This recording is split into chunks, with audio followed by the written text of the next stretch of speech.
Voilà, l'enregistrement commence maintenant. Voilà, quelques slides d'introduction vraiment pour attendre les personnes qui sont en train de se connecter. Comme vous savez, Imoneos, David et moi, on a créé il y a 4 ans, depuis 4 ans, avec vraiment une obsession de développer un environnement de confiance entre investisseurs expatriés, avec des intérêts entièrement alignés entre les investisseurs. Et donc, tout le contenu que vous pouvez trouver sur imoneos.fr est totalement indépendant. Les analyses, les études comparatives, les témoignages sont des témoignages de membres. Et tout ça est totalement indépendant, le but étant de fournir de l'information la plus transparente possible. Les forums, on va y venir, sont fortement modérés, sans pub ni professionnel. Et puis, il y a eu une modération des discussions pour s'assurer du bon niveau des discussions. Et surtout, tous les partenaires comme Lenny, avec lesquels on va discuter aujourd'hui, ont tous été recommandés par les membres de la communauté, puis vérifiés avant d'être partagés si vous avez une demande et si vous souhaitez aller dans un sujet particulier. Donc, sur la homepage imoneos.fr, vous retrouvez donc sur la homepage pour contacter un chasseur ou un agent pour investir clé en main, un courtier si vous cherchez un crédit, et notamment un crédit immobilier. Comment va être important, est-ce qu'il y a l'occasion d'une conférence la semaine prochaine également, des experts comptables spécialistes de l'investissement locatif et des expatriés. On a notamment 30 minutes de consultation gratuite et personnalisée avec Amaris en utilisant ce lien. Je sais qu'il y a ma déclaration fiscale que vous trouvez sur la homepage. Si vous voulez changer d'assurance de prêt, il y a des courtiers qui font ça très bien.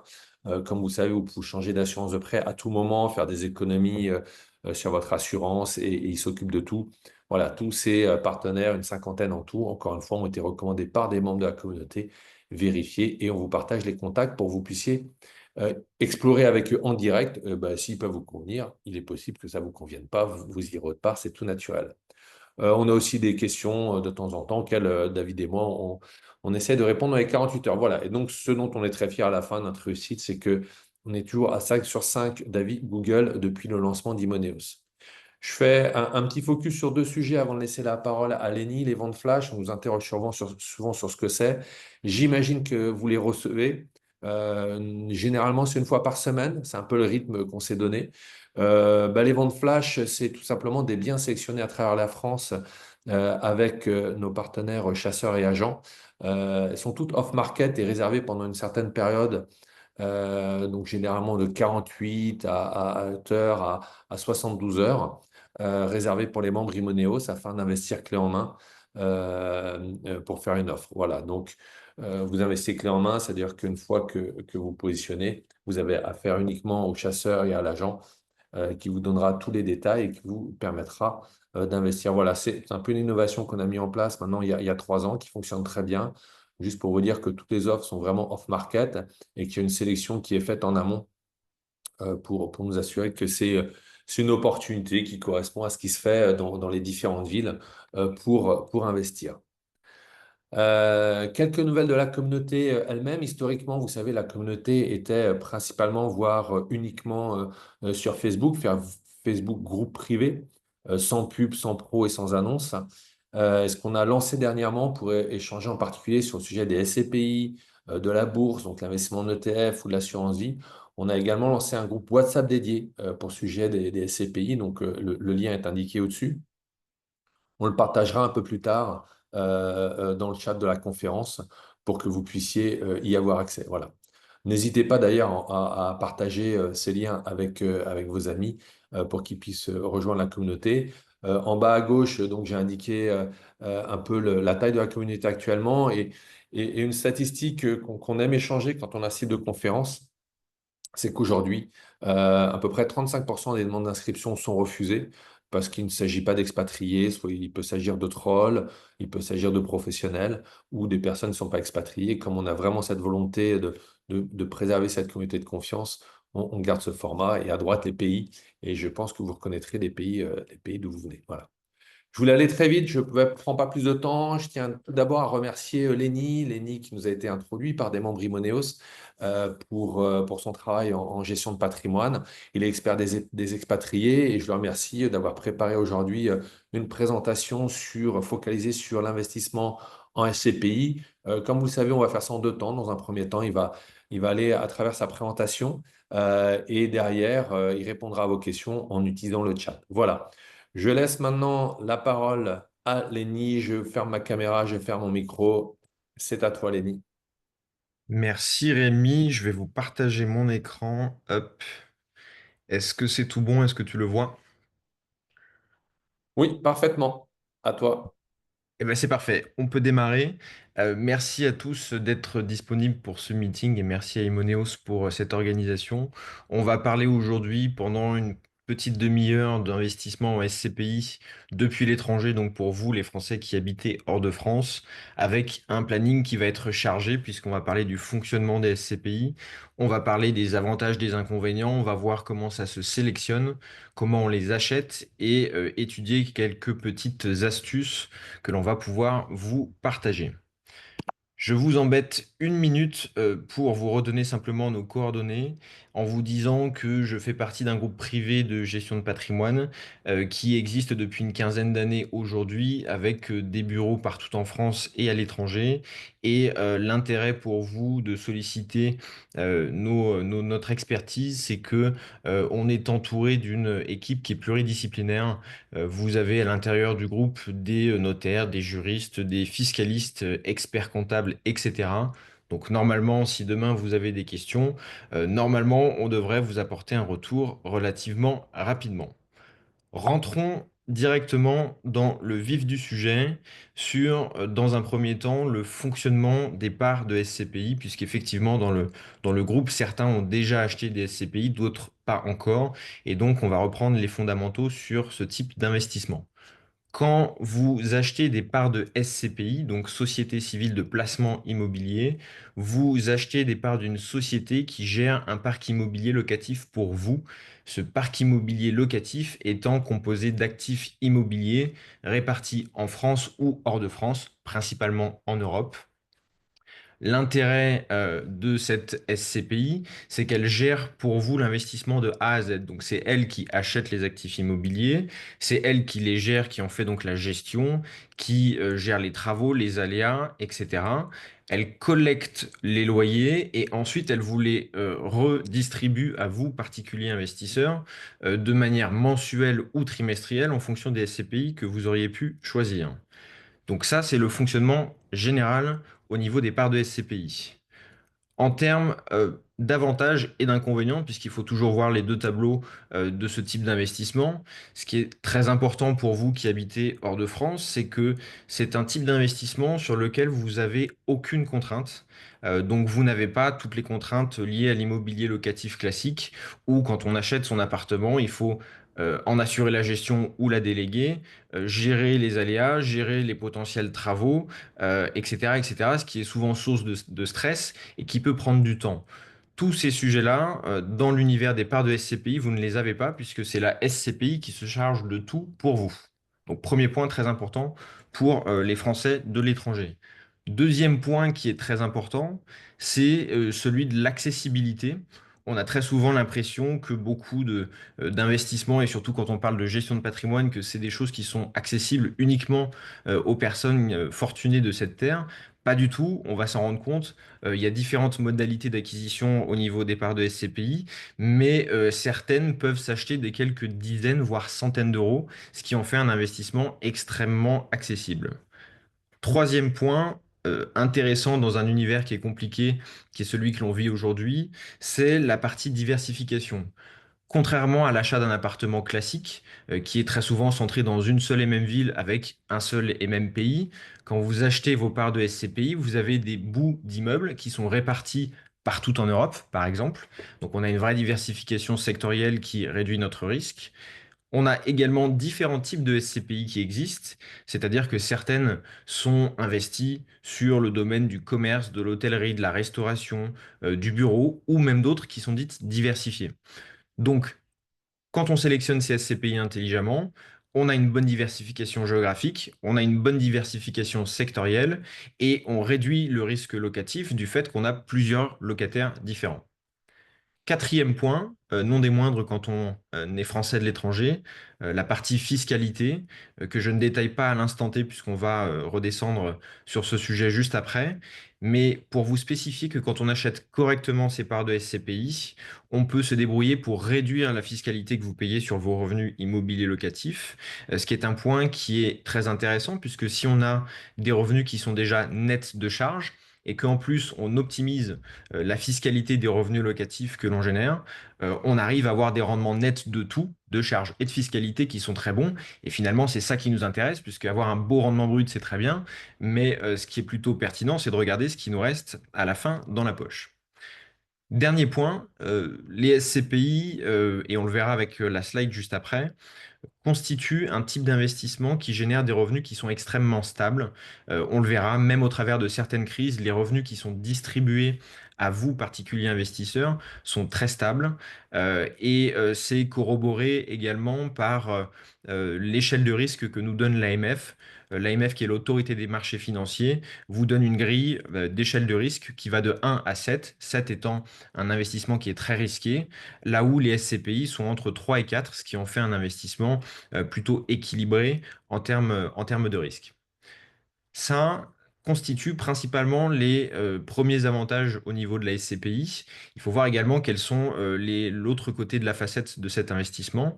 Bien entendu, comme beaucoup d'autres types d'investissements, vous n'avez pas de garantie en capital, c'est-à-dire que la valorisation de vos parts évolue en fonction des expertises qui sont réalisées au niveau de la SCPI.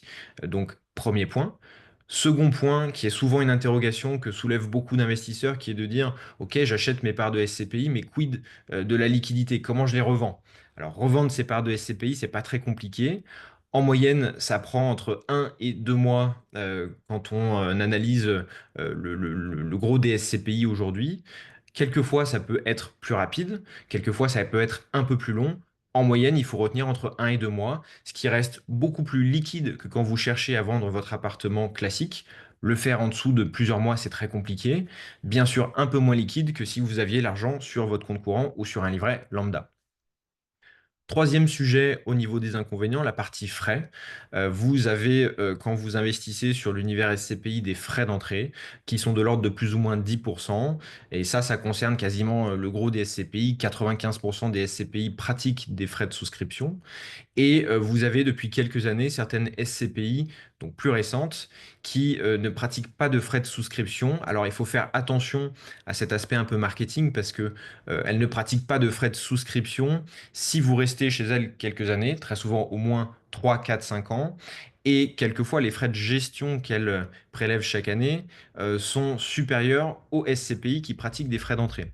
Donc, je ne dis pas que l'un est meilleur que l'autre, mais simplement peut-être que dans votre sélection que vous opérerez demain, prendre des SCPI qui ont des frais et d'autres qui n'en ont pas, ça peut aussi faire sens pour avoir deux typologies différentes de SCPI.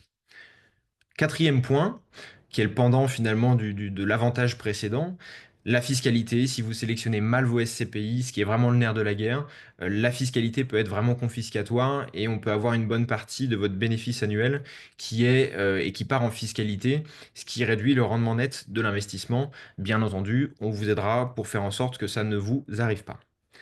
Dernier point, l'aspect délai de jouissance, qui n'est pas vraiment un inconvénient, mais qu'il faut avoir en tête. Le délai de jouissance, c'est le délai que vous avez entre le moment où votre investissement est validé, enregistré par la SCPI. Donc, c'est-à-dire que vous avez fait votre virement, votre dossier est bon, c'est enregistré. Donc, à partir de ce moment-là, jusqu'au moment où vous percevez vos premiers loyers, il se passe entre 3 et 6 mois en fonction des SCPI que vous sélectionnez, ce qui est donc le délai de jouissance et qui est un délai qui permet aux SCPI d'investir intelligemment et sans trop de stress l'investissement que vous avez réalisé.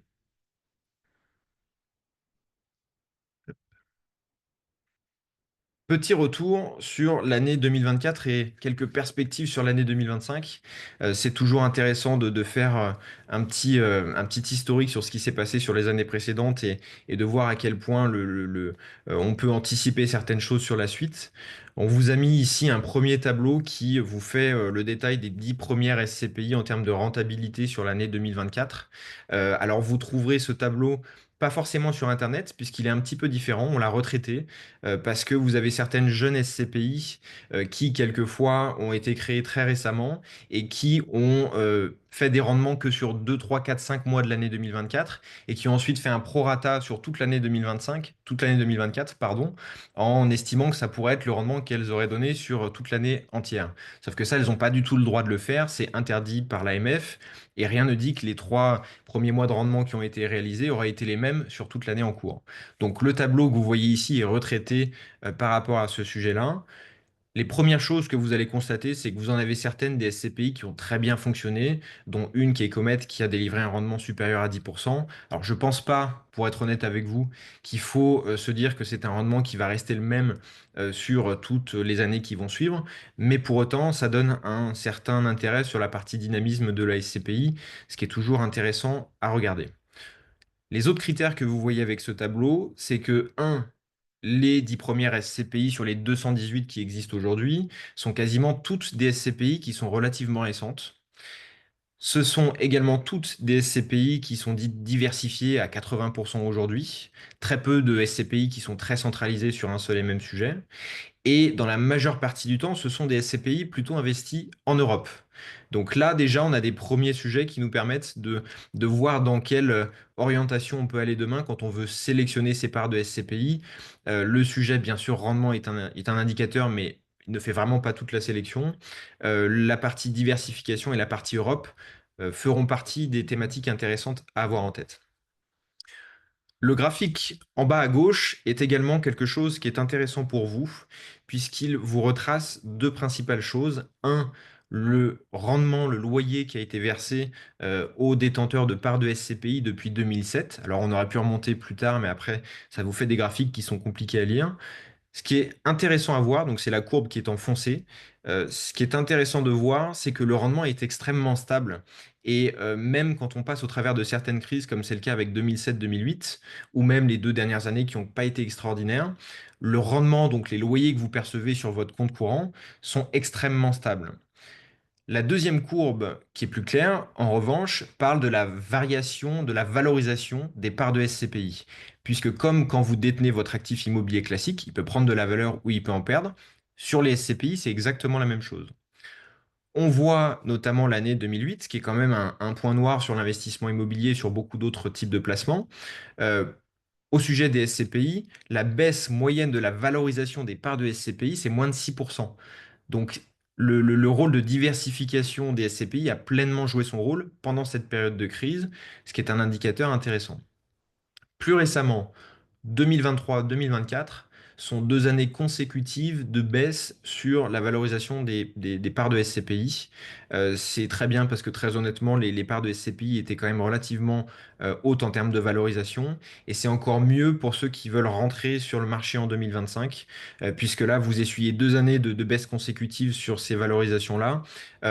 On anticipe que sur l'année 2025, il y ait une stabilisation des valorisations des parts de SCPI, pas forcément de nouvelles baisses sur les SCPI qui sont intéressantes, et donc que ça constitue un parfait point d'entrée pour ceux qui veulent s'intéresser à ce marché-là sur l'année en cours.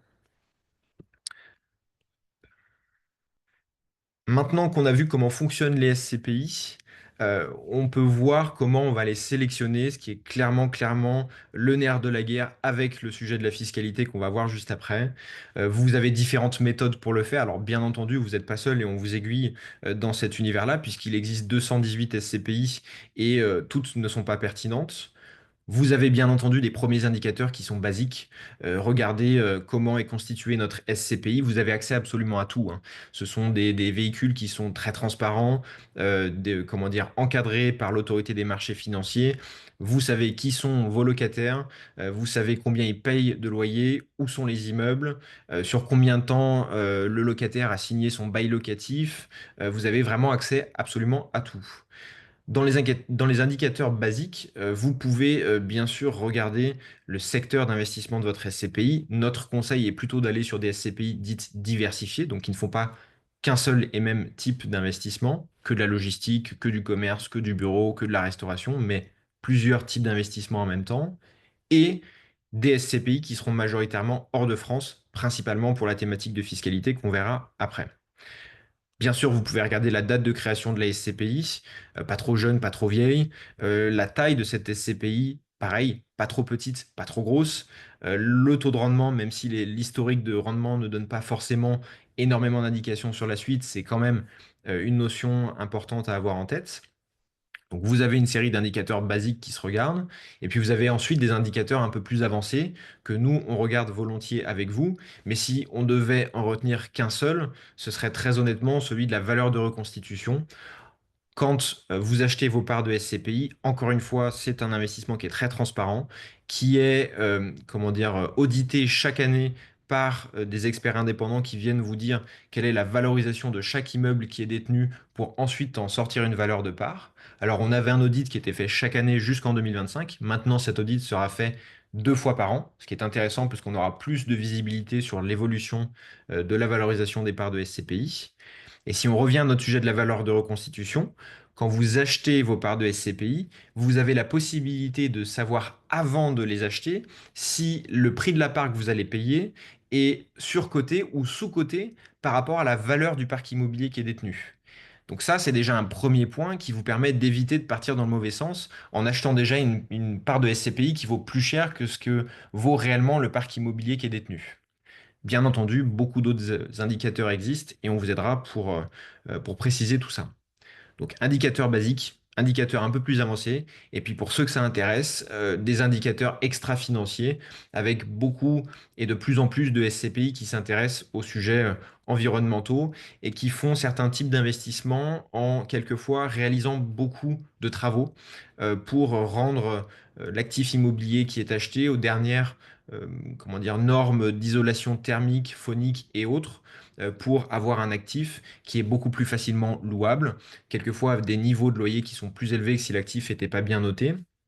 Et bien évidemment également plus facilement revendable demain quand on a rénové un bien de manière qualitative.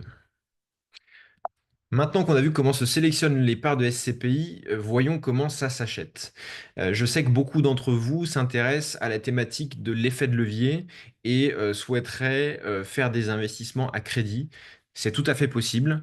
Il n'y a pas 15 000 comment dire, entreprises qui vous permettent de le faire, et plutôt banques. Les seuils d'entrée que l'on a aujourd'hui sur un investissement à crédit en SCPI, c'est 150 000 euros. Donc il faut pouvoir avoir la capacité de développer un crédit au minimum de 150 000 euros. Bien sûr, ça peut être plus, mais au minimum, c'est ce seuil d'entrée qu'il faut avoir en tête. Ce qui est intéressant, c'est que dans son financement, on peut mettre plusieurs SCPI différentes.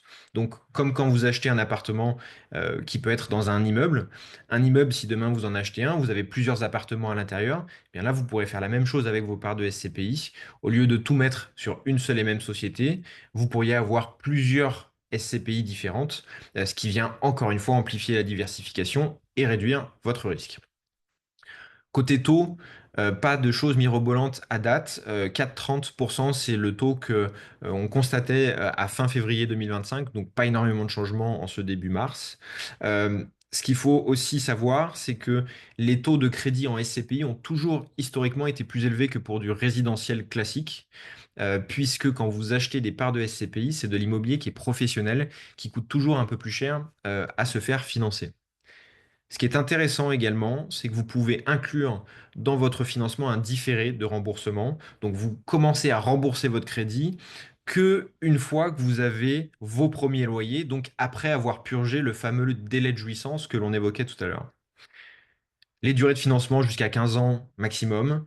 Les contreparties, mettre en apport sec uniquement les frais qui sont liés au financement, donc dossier, courtage, etc. Ça ne représente pas des sommes qui sont très importantes.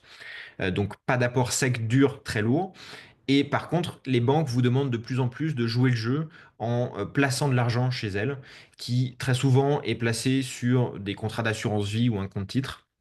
Ce qui est différent donc de l'apport sec, puisque là, si votre argent est placé, théoriquement, si c'est bien géré, ça doit aussi générer des intérêts qui font grossir votre patrimoine sur d'autres thématiques que les SCPI. La subtilité, c'est qu'aujourd'hui, on a la possibilité de faire du financement à crédit pour vous, personne physique, monsieur, madame, mais également, si demain vous aviez envie de le faire, avec une personne morale, donc avec une SCI qui pourrait être créée, par exemple, pour faire cette opération. Première méthode donc d'acquisition, le faire avec un crédit. Deuxième méthode d'acquisition, le faire simplement en cash, donc avec l'épargne que vous avez de côté. Vous pouvez dire j'injecte 1000, 2000, 5000, 50 000, 100 000 euros plus de parts de SCPI. Ça se fait. Le seuil d'entrée est donc très accessible puisque c'est à partir de 1000 euros plus ou moins. Vous pouvez acheter vos parts en pleine propriété, ce qui vous permet de bénéficier de revenus complémentaires aujourd'hui stables. Vous pouvez également acheter vos parts en nue propriété, chose que l'on va voir juste après, pour acheter vos parts à un prix qui est décoté et ne pas avoir de revenus locatifs, ne pas faire de déclaration et donc ne pas avoir de fiscalité. Ou, troisième possibilité, acheter vos parts au sein d'un contrat d'assurance vie, chose que l'on va également voir juste après. Dernière méthode d'acquisition qui est de loin la plus accessible de toutes, le faire en souscription programmée récurrente. Ça se fait à partir de 50 euros par mois, donc vraiment tout le monde est éligible à ce type d'investissement. C'est de plus en plus utilisé par beaucoup de nos clients qui en ont entre guillemets marre des produits retraite classiques que l'on peut avoir en France, que l'on peut avoir dans vos différents pays de résidence, ou quand vous placez de l'argent sur un contrat retraite classique, très souvent l'argent que vous y déposez est bloqué jusqu'à la retraite. Là, sur les SCPI, vous pouvez placer de l'argent tous les mois, moduler à tout moment le montant du versement à la hausse ou à la baisse, sans que votre argent soit bloqué jusqu'à l'âge de la retraite. Ce qui vous permet, si en cours de route vous avez besoin d'une partie de votre argent, de le récupérer pour faire un autre projet. Donc, trois modalités d'acquisition qui dépendent, un, de votre capacité à faire l'investissement et aussi de vos envies, mais en tout cas, c'est vraiment très accessible. On arrive à un point qui va être très important pour tous, qui est celui de la fiscalité, où vous avez une grosse distinction entre des SCPI qui détiennent des immeubles en France et des SCPI qui détiennent des immeubles hors de France, aujourd'hui principalement en Europe. Ça, c'est un point qui va vraiment vous aider à faire votre sélection, qui, pareil, est un critère, qui ne fait pas tout, mais qui est un critère parmi d'autres. Quand vous avez des SCPI dont les immeubles sont en France, votre fiscalité est principalement donc française et vous avez deux options particulières. La première, c'est en fonction des niveaux de revenus que vous avez en France, vous avez un forfait qui vous est donné par l'État, qui est de 20 ou 30% en fonction du niveau de revenus que vous avez en France, plus des prélèvements sociaux qui dépendent de votre pays de résidence. Si vous êtes dans l'espace économique européen ou en Suisse, vous payez 7,5% de prélèvements sociaux plus votre forfait d'imposition, 20 ou 30%. Et si vous êtes hors de cet espace économique européen ou hors Suisse, là, les prélèvements sociaux sont de 17,2%. Donc ça fait vite des niveaux de fiscalité qui sont conséquents. Ça, c'est la première option. Et la deuxième option en termes de fiscalité pour vos SCPI françaises, c'est d'être calculé au taux moyen qui prend en compte tous vos revenus mondiaux. Et là, pour le coup, c'est très très rarement intéressant pour vous, puisque quelquefois, c'est d'ailleurs souvent le cas, quand vous êtes hors de France, vous gagnez mieux vos vies qu'en France. Et donc, ça a très peu d'intérêt. Mais quoi qu'il en soit, nous, on vous fait les calculs pour vous dire ce qui est le plus pertinent pour vous. On vous a mis un exemple. Par exemple, une personne qui est en Suisse et qui place 50 000 euros dans la SCPI Activimo qui est centrée sur la logistique. Le rendement 2024 était de 5,50%. Alors, je ne détaille pas tout, mais le rendement brut de base était de 5,5% en 2024. Une fois qu'on vient enlever notre forfait de 20% plus nos prélèvements sociaux, on tombe à une rentabilité qui est proche des 4%. Donc ça, c'est pour une personne qui est résidente fiscale en Suisse. Mais ce qu'il faut pas oublier et ce qu'il faut donc anticiper, c'est qu'un jour, cette personne qui est résidente fiscale en Suisse va peut-être revenir en France. Et donc, il faut bien anticiper les deux schémas. Cette même personne qui est aujourd'hui résidente fiscale en Suisse et qui revient demain en France aura une fiscalité qui sera différente et plus lourde, qui va dépendre de sa tranche marginale d'imposition à son retour en France. Il y a de très fortes chances que vous soyez dans la tranche à 30%, plus 17,2% de prélèvements sociaux, ça fait 47,2% de votre bénéfice annuel qui part en fiscalité. Donc en synthèse, acheter des SCPI franco-françaises, c'est rarement intéressant que vous soyez aujourd'hui hors de France et demain que vous reveniez en France. Là où vous faites des choses beaucoup plus pertinentes, c'est quand vous allez acheter des SCPI européennes, donc dont les actifs immobiliers sont principalement hors de France. Un, vous ne payez pas de prélèvements sociaux, donc on fait 7,5 ou 17,2% d'économie annuelle sur le bénéfice qu'on génère chaque année, donc c'est considérable. Deux, la fiscalité est prélevée à la source dans les différents pays européens où est présente votre SCPI. Donc, quand elle génère ses loyers, avant de vous verser votre rendement, elle va directement prélever un peu de fiscalité qu'elle va payer en Allemagne, en Pologne, en Espagne, ailleurs. Comme ça, vous n'avez pas de déclaration à faire dans chaque pays européen, ce qui serait totalement infaisable. Ensuite, charge à vous de déclarer dans votre pays de résidence les revenus SCPI que vous générez, qui dépendent ensuite, au niveau de l'imposition, des conventions fiscales qu'a signé votre pays de résidence avec les pays où est présent votre SCPI. Ce qui est très très intéressant, c'est pour tous ceux d'entre vous qui sont dans des pays qui ne taxent pas les revenus mondiaux. Et on vous a mis l'exemple d'une personne qui est à Singapour qui investit dans la SCPI Comet que l'on a vu tout à l'heure, qui est la première en termes de rendement 2024, qui, une fois avoir payé la fiscalité à la source dans dans les différents pays européens, vous génère un rendement net de 8,94%. Donc on parle de rendement net de charge et de fiscalité, ce qui est donc très bon. Ça, c'est donc pour cette personne qui est à Singapour aujourd'hui et qui a des SCPI européennes. Si demain, cette même personne qui est à Singapour revient en France, la fiscalité sera différente puisque vous avez deux méthodes principales, soit celle du crédit d'impôt, soit celle du taux effectif d'imposition. On ne rentre pas dans le détail ici, mais ceux qui ont envie d'avoir des exemples, on pourra vous en envoyer volontiers. Euh, dans les faits, les conventions fiscales qu'a signées la France avec l'ensemble des pays européens visent à éviter les doubles impositions. Ça, c'est la théorie. En pratique, ce que l'on observe, c'est qu'il y a très souvent un frottement fiscal qui existe qui dépend de votre taux moyen d'imposition. Alors, je suis désolé, c'est un peu technique, mais demain, on vous enverra des exemples qui seront beaucoup plus parlants.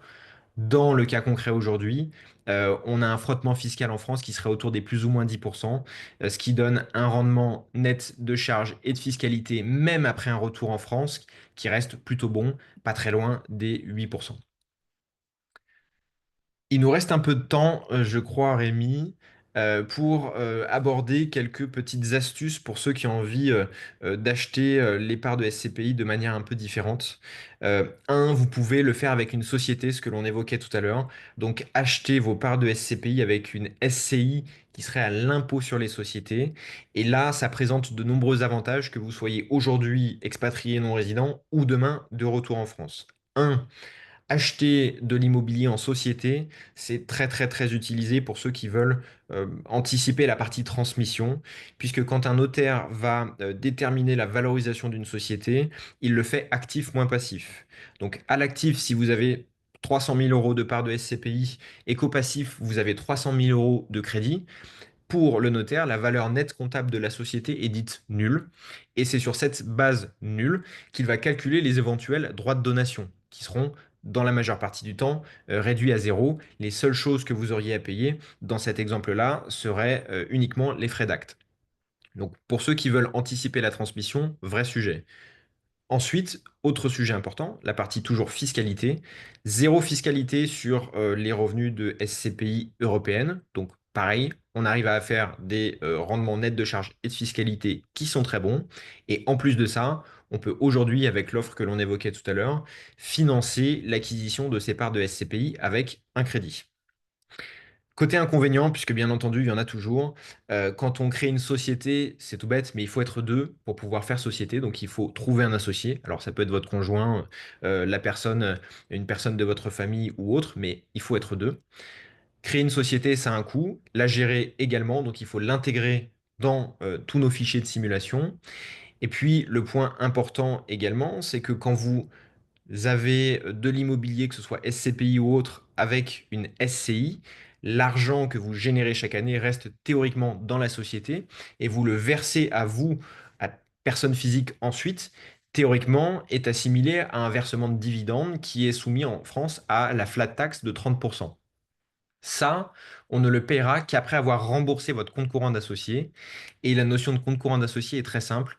En fait, quand vous euh, apportez de l'argent à votre SCI, donc par exemple, votre SCI a un cash flow qui est négatif tous les mois, ce qui fait que vous devez remettre un petit peu au pot, cet apport à la SCI constitue votre compte courant d'associé, qui est en fait une dette que la SCI a envers vous, personne physique.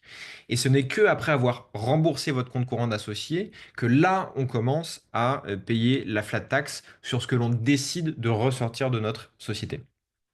Donc, première méthode d'acquisition et petite astuce, sur l'acquisition avec une SCI. Autre sujet pour tous ceux qui sont allergiques au sujet de déclaration, de fiscalité et autres, l'acquisition en nue propriété. Au lieu d'acheter vos parts en pleine propriété qui vous permettrait de toucher vos loyers aujourd'hui et d'en faire ce que vous souhaitez, certains d'entre vous peuvent dire, mais j'ai pas besoin de revenus complémentaires aujourd'hui et donc je vais acheter uniquement la nue propriété de mes parts. Donc on parle du mécanisme du démembrement de propriété, où vous êtes nu propriétaire et vous n'achetez pas du tout l'usufruit qui a le droit de percevoir les loyers de SCPI. Comment ça fonctionne? Si on regarde le tableau qui est tout en bas, une personne qui choisirait d'investir en nue propriété sur 10 ans payerait la valeur de la nue propriété 67% de ce que vaut la part en pleine propriété. Donc avec un exemple, une part en pleine propriété qui est à 100 euros, la personne qui fait son investissement en nue propriété sur 10 ans va ne la payer que 67 euros. Donc il a une vraie décote à l'acquisition, en contrepartie de quoi il ne perçoit pas de revenus pendant toute cette période donnée de 10 ans. Mais c'est pas grave si c'est anticipé. Qui dit aucun revenu dit aucune fiscalité et dit aucune déclaration à faire pendant toute cette période-là.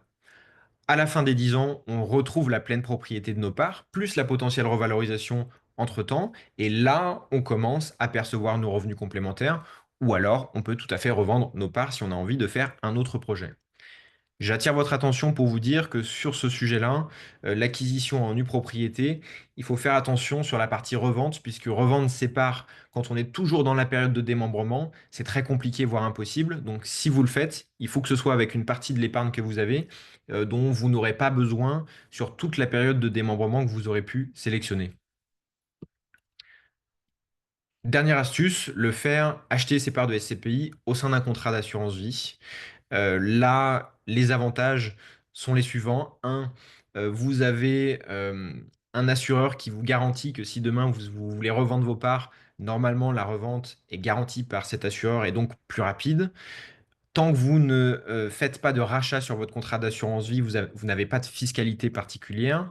Et en plus de ça, vous bénéficiez du cadre légal de l'assurance vie qui vous dit que si demain vous décédez, vos bénéficiaires ont un abattement de 152 500 euros sur lequel ils ne payent pas de fiscalité.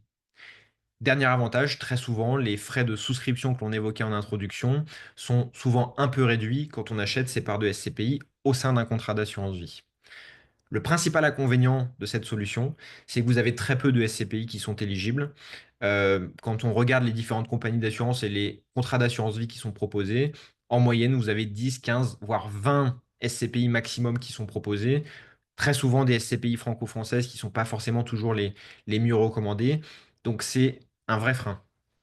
Le deuxième inconvénient, c'est que comme vous êtes dans l'enveloppe de l'assurance vie, vous avez aussi les frais de l'assurance vie, donc des frais de gestion annuels, quelquefois des frais d'arbitrage, et pour les SCPI, les contrats d'assurance vie les plus gourmands, quelquefois même des frais de sortie.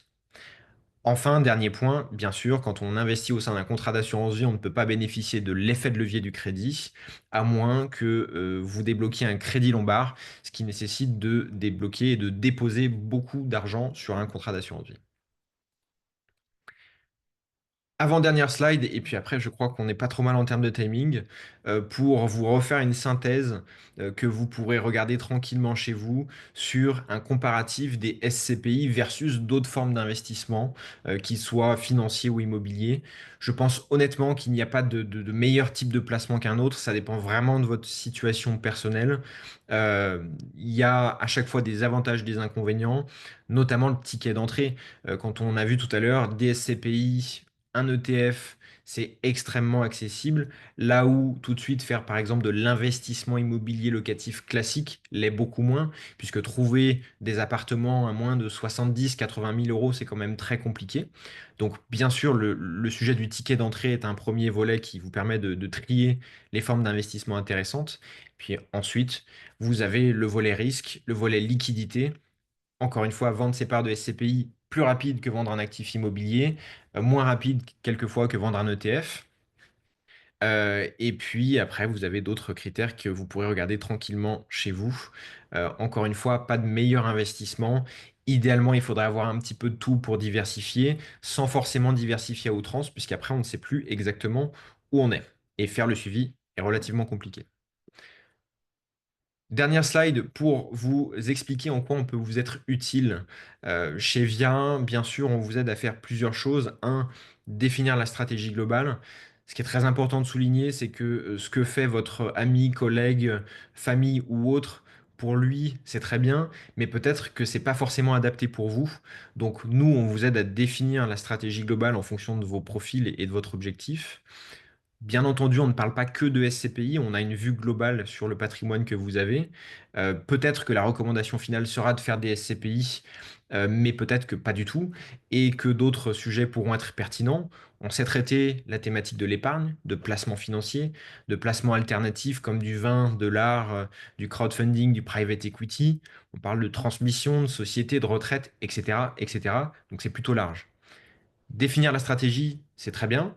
Ensuite, on vous aide à la mettre en place avec notre back-office qui se charge de tout pour vous, donc de toute la partie administrative que personne n'a vraiment envie de faire, avec des choses qui se signent sous forme de signature électronique, donc même en étant à distance et à l'autre bout du monde, c'est plutôt simple de mise en œuvre. Enfin, bien sûr, on vous aide sur le suivi que l'on fait à deux titres. Pour vous déjà, puisque bien entendu, on ne fait pas que définir la stratégie et la mettre en place, mais on vous fait le suivi. Mais aussi, on le fait pour nous à titre personnel. On est aussi des investisseurs particuliers. Il y a de très fortes chances que ce que l'on vous recommande soit des choses que l'on ait mis en place pour nous à titre personnel. Donc, on fait un suivi à double titre. Et important pour vous à avoir en tête, la relation que vous avez avec un conseiller en gestion de patrimoine est souvent très différente de celle que vous pourriez avoir avec un banquier classique, dans le sens où on est beaucoup plus disponible, à mon sens, très souvent en dehors des horaires de bureau, ce qui est nécessaire, surtout quand on a des Français qui habitent hors de France avec des fuseaux horaires qui peuvent être très différents. Je vous ai remis mon contact, donc n'hésitez pas si certains d'entre vous ont des questions qui n'ont pas trouvé de réponse aujourd'hui dans la deuxième phase du meeting, à me les faire passer sur le mail que vous voyez ici. Merci beaucoup, Lenny. Merci pour ta présentation. C'était à la fois synthétique et complet, très riche. Donc, j'imagine que le replay pourra être utile pour tout le monde. Tu parlais de questions et donc je vais me faire écho des questions que je lis dans le chat. Alors, la première, c'est pour le choix des SCPI. Tu avais un slide sur comment choisir les SCPI, les indicateurs à trouver. Et il y a une question qui est arrivée qui est sur la taille des SCPI. Est-ce que, il faut regarder sa taille, si elle est petite, si elle est grande, quelle fourchette, s'il y a des avantages, des inconvénients entre les petites et les grandes SCPI?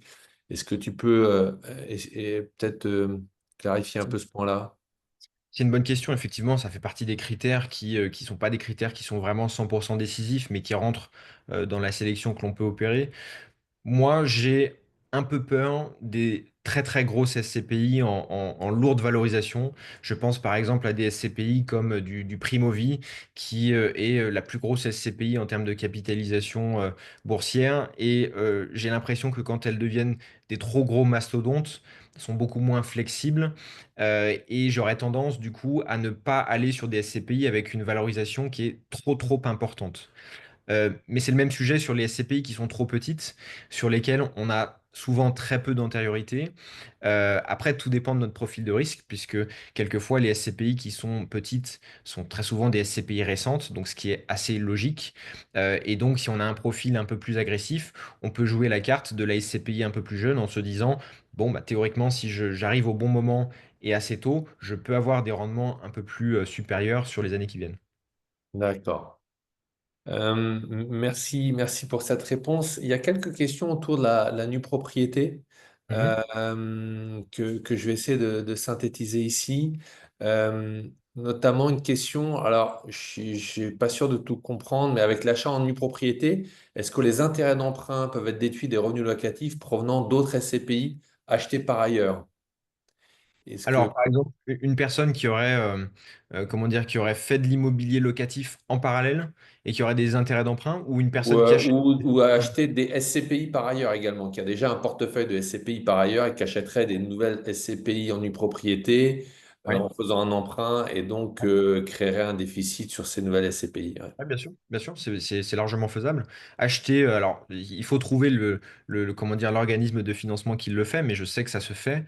Acheter des parts de SCPI en nue propriété à crédit, ça peut se faire. Les intérêts d'emprunt qui sont générés chaque année sont déductibles au même titre que l'assurance de prêt que l'on paye. Bien sûr, quand on achète ces parts de SCPI à crédit en nue propriété, il faut faire attention au fait que, par définition, on est nu propriétaire, ce qui veut dire pas de revenu locatif qui va en face pour rembourser le crédit. Donc il faut bien être OK avec ça et faire sa simulation pour voir dans quelle mesure ça tourne correctement. Et donc, tu avais parlé aussi d'un principe qui, c'est vrai, intéresse de plus en plus beaucoup d'investisseurs. Tu le dis toi-même et nous, on le voit dans les discussions, c'est d'inscrire de manière assez programmatique, d'investir de manière programmatique, programmée. Donc, un Mm. montant tous les mois, comme ça, voilà, c'est presque $1. Et on a cette sorte d'effet boule de neige, parce que tu parles aussi Ouais.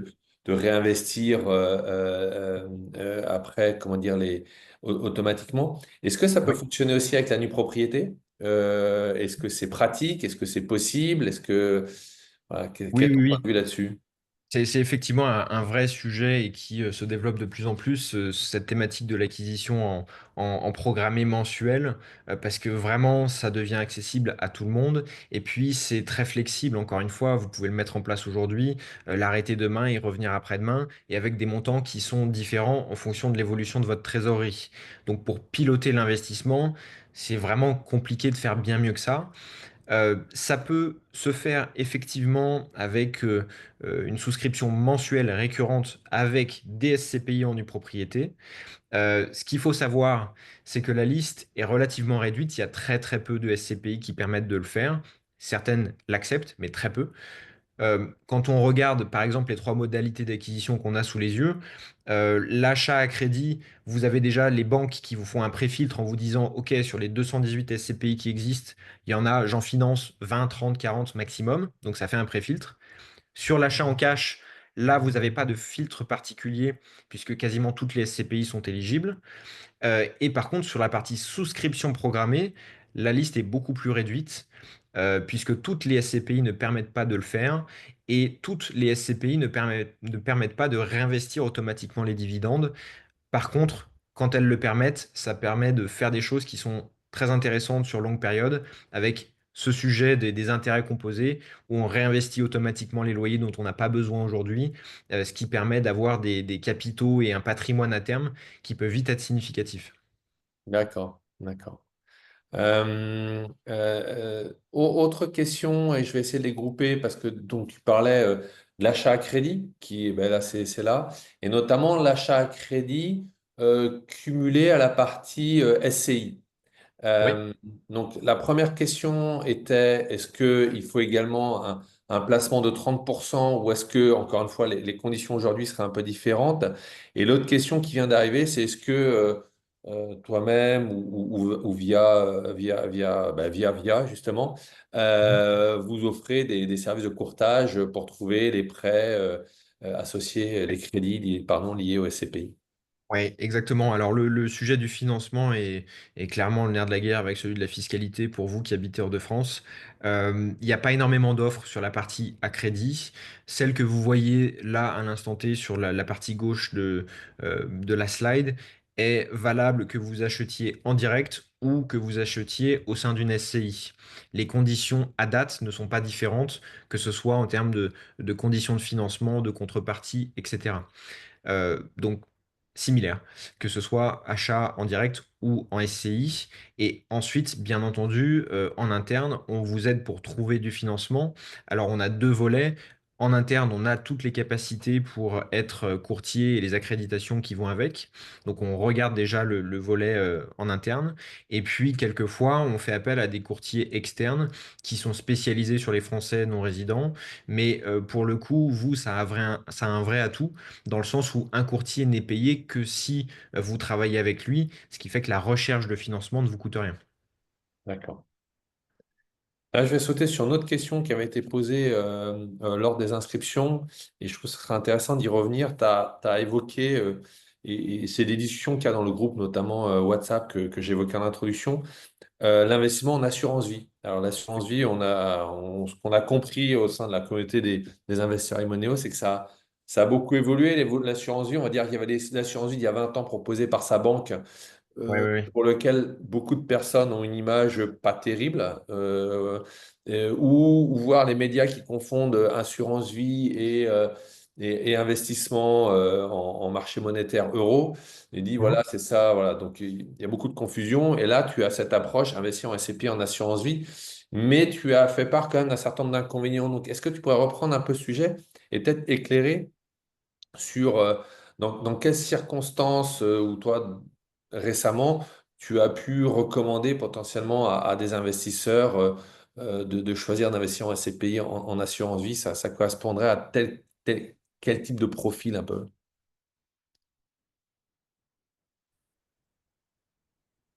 Est-ce que tu m'entends? J'ai l'impression que ça a coupé. Voilà, ouais, on t'entend à nouveau. C'est tout bon. Alors oui, sujet assurance vie qui est un vrai volet. Moi, j'analyse beaucoup de contrats d'assurance vie. Alors ça peut être le cas pour tous ceux qui nous écoutent, de personnes qui ont des contrats depuis 10, 15, 20 ans et qui ne font très peu, voire pas du tout de performance. Ce qui est le dénominateur commun de tout ça, c'est que très souvent, vous avez beaucoup de frais dans vos vieux contrats d'assurance vie. Vous avez des frais à l'entrée, des frais de gestion, d'arbitrage, quelquefois même de sortie. Et en plus de ça, en fonction de ce sur quoi vous êtes investi dans votre contrat, vous avez des frais supplémentaires. Donc autant vous dire que sur ce type de contrat, un peu vieille génération, vous risquez pas beaucoup de faire de performance. Sur les nouveaux contrats que l'on a aujourd'hui, nous, c'est très simple. On ne facture pas de frais d'entrée, on n'a pas de frais de sortie ni d'arbitrage, on a simplement des frais de gestion annuelle qui sont plutôt classiques, de l'ordre de 1% par an, ce qui est très similaire à ce qu'on peut trouver avec des banques en ligne. Et en Ok. plus de ça, on arrive à avoir des contrats qui sont très accessibles également, à partir de 1000 euros, ce qui n'était pas le cas il y a quelques mois, puisque avant, le seuil d'entrée était à partir de 50 000 euros. Donc maintenant, ça devient autant accessible que pour un résident fiscal français. Ensuite, pour la partie SCPI dans un contrat d'assurance vie, effectivement, l'inconvénient principal, c'est quand on ne peut pas sélectionner vraiment toutes les SCPI que l'on souhaite. Et c'est pour ça que nous, on travaille avec une compagnie d'assurance qui a des SCPI qui me semblent pertinentes à mettre dans un contrat d'assurance vie, comme du Remake Live qui fonctionne bien, du Hiroko Zen qui fonctionne bien également, et d'autres types de SCPI qui sont pertinentes, que vous retrouverez toujours dans les bons classements de performance. Donc, c'est dans ce sens-là qu'on fait des SCPI dans un contrat d'assurance vie, que si les SCPI qui sont à l'intérieur sont bonnes, parce que même si l'assureur garantit la revente, même si on n'a pas de fiscalité, si le sous-jacent est pas bon, on va pas avoir des rendements qui vont être pertinents. Donc, pour tous ceux qui ont un contrat d'assurance vie ou qui se posent la question d'en ouvrir un demain, mettre une petite touche de SCPI pertinente à l'intérieur, ça fait du sens puisque ça vous apporte toujours la stabilité qu'on évoquait en introduction tout à l'heure, avec des rendements qui sont relativement stables et qui sont donc parfaitement complémentaires à d'autres choses que l'on peut mettre dans son contrat d'assurance vie, notamment des ETF qui sont très peu chargés en termes de frais et qui sont, eux, centrés plutôt sur la partie placement financier. Très bien. Il y a une nouvelle question qui est arrivée, je trouve assez pertinente parce que tu avais ce tableau comparatif vers la fin. Ouais. Effectivement, c'est des questions qu'on se pose. Il y a tellement d'options. Et donc là, avec toutes les options que tu as amenées, ça amène des nouvelles options sur les options. Donc on a parlé SCPI en nue propriété. Il y a aussi de l'immobilier en nue propriété qui peut se faire, hein. On attend 10, 15 ans souvent, ou 15 ou 18 ans. Et au moment Oui. du démembrement, il y a zéro fiscalité. Donc, toi, Oui. quel est ton avis entre SCPI ou achat d'un bien en nue propriété? Alors, SCPI en nue propriété versus bien immobilier en nue propriété? Exactement. Alors, c'est deux choses différentes et ça dépend vraiment du patrimoine que vous avez déjà aujourd'hui. Comme tu viens de bien le souligner, quand on fait une acquisition en nue propriété d'un bien immobilier locatif classique, très très très souvent, les durées de démembrement sont entre 15 et 17 ans. Donc, ça veut dire que ce sont des durées qui sont longues. Et donc, il faut avoir un horizon de placement qui est long. Là où sur vos SCPI, si vous les achetez en nue propriété, la durée minimale de démembrement constaté est de 3 ans. Donc, pour ceux qui ont un horizon de temps qui est beaucoup plus court, en tout cas plus court que les 15 ou 17 ans, si vous achetez un actif immobilier classique en nue propriété, là, les SCPI font vraiment, vraiment du sens. Et en dehors de cet aspect durée, bien entendu, tout dépend le patrimoine que vous avez aujourd'hui. Si vous avez déjà de l'immobilier résidentiel classique, ça peut faire du sens justement d'aller vers les SCPI, pleine propriété, nue propriété, peu importe, mais qui sont encore une fois de l'immobilier professionnel, plutôt européen, et donc de s'investir et de répartir son patrimoine sur différents sujets. D'accord. Merci Lenny. Je vois qu'on arrive à la fin de la session. Il restait quelques questions. Alors, plutôt sur la partie, on va dire, quels sont les frais inhérents à la gestion de patrimoine chez Via et un certain nombre de questions sur les frais. Volontairement, je ne vais pas les poser parce que je pense que c'est vraiment, ça, c'est lié à son cas personnel. Ça dépend, voilà, le type d'investissement, ça dépend, voilà, si on parle que des SCPI, si on parle d'autre chose. Donc, ça, je pense que ça reste des questions plus personnelles, mais je suis certain que Lénie, tu pourras répondre à toutes questions en direct que les personnes te poseront sur le Avec sujet. plaisir. Encore un grand merci. Donc ce webinaire a été enregistré. On va vous l'envoyer en replay, ainsi qu'à toutes les personnes qui ne sont pas connectées. Lenny vous a partagé ses coordonnées pour que vous puissiez le contacter pour étudier votre cas personnel. Et puis, vous avez ce groupe WhatsApp maintenant dédié aux SCPI et autres investissements financiers dans lequel vous pouvez échanger directement avec les autres investisseurs en SCPI Mhm. pour avoir leur opinion et leur retour d'expérience sur ce qu'ils ont pu faire jusqu'à présent. Voilà, merci à toutes et à tous pour votre présence aujourd'hui. Encore merci Lénie pour cette présentation à la fois synthétique mais très dense. Et puis on te dit à très bientôt. Au revoir. Merci à tous. À bientôt.